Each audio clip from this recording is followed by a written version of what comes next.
পিকু সিনেমার শুটিং চলছে। সেটে রয়েছেন ইরফান খান, দীপিকা পাড়ুকোন সহ বলিউডের বিখ্যাত অভিনেতারা। হঠাৎ শটের মাঝখানে একজন দীপিকাকে বললেন, Deepika, do you know the actor call Rabi Ghosh? অভিনেতা ইরফান খানের উদ্দেশ্যেও এলো একই প্রশ্ন, যদিও দীপিকা বা ইরফান কেউই রবি ঘোষকে চিনতেন না।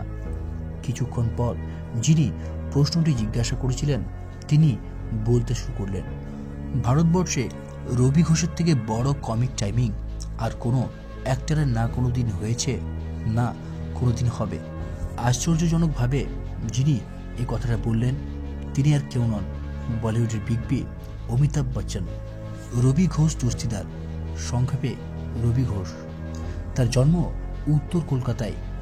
বাবার নাম দীপেন্দ্রনাথ ঘোষ দস্তিদার, মা জ্যোৎস্না রানী ঘোষ দস্তিদার। তাদের আদি নিবাস বরিশাল, কিন্তু রবিবাবু বড় হয়েছেন কালীঘাটে।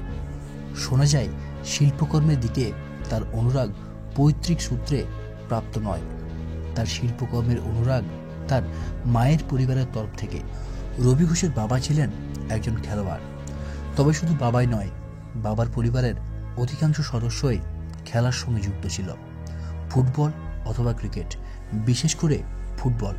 শোনা যায় তারা সবাই ইস্ট বেঙ্গলের লাইভ মেম্বার ছিলেন। রবি ঘোষ এক সাক্ষাৎকারে জানিয়েছিলেন তিনি হতে পারতেন সার্কাস দলের জিমন্যাস্ট, হতে পারতেন ওয়েট লিফটিংয়ে বেঙ্গল চ্যাম্পিয়ন, পুলিশ কোর্টের কেরানিবাবু হয়েও জীবনটা কাটিয়ে দিতে পারতেন তিনি। এর প্রত্যেকটিরই তুমুল সম্ভাবনা ছিল। তিনি এটাও জানান যে সার্কাস দলের পক্ষ থেকে তাকে নিতেও এসেছিল একবার, কিন্তু তিনি যাননি, কারণ সেই ছোট্টবেলাতেই থিয়েটার আর অ্যাক্টিং শব্দ দুটো মাথায় গুবরে পোকার মতো বাসা ঘিরে বসেছিল। তাই আর 5 জনের মতো জীবনের সহজ সরল গতিতে ভেসে যেতে পারেননি তিনি। জীবন যুদ্ধের সংগ্রাম করতে করতে বহু উত্থান আর পতনকে অঙ্গীকার করে তিনি হয়েছেন অভিনেতা রবি ঘোষ। অভিনয় ছিল তার মজ্জায় মজ্জায়, তাই কোনো বাধাই তার সেই প্যাশনকে দমিয়ে রাখতে পারেনি। আর পেশাদারিত্ব, ঠিক সময়ে কাজের জায়গায় পৌঁছানো ছিল তার স্বভাব। ঠগিনী ছবি তৈরির সময় একদিন ফ্লোরে পৌঁছতে তার বেশ দেরি হয়। দুপুরের ব্রেকের আগে পর্যন্ত নির্বিঘ্নে কাজ শেষ হওয়ার পর জানা যায় তিনি সকালে তার মাকে দাহ করে এসেছেন, তাই শুটিং ফ্লোরে আসতে তার দেরি হয়েছে।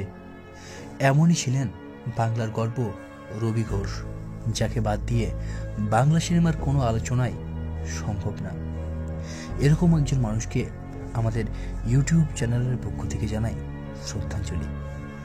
ভিডিওটি ভালো লেগে থাকলে অবশ্যই লাইক, কমেন্ট এবং শেয়ার করুন। এছাড়া এরকম আরও ভিডিও পেতে এবং আমাদের ইউটিউব চ্যানেলটিকে আরও এগিয়ে নিয়ে যেতে সাবস্ক্রাইব করুন কিছু কথা ইউটিউব চ্যানেল।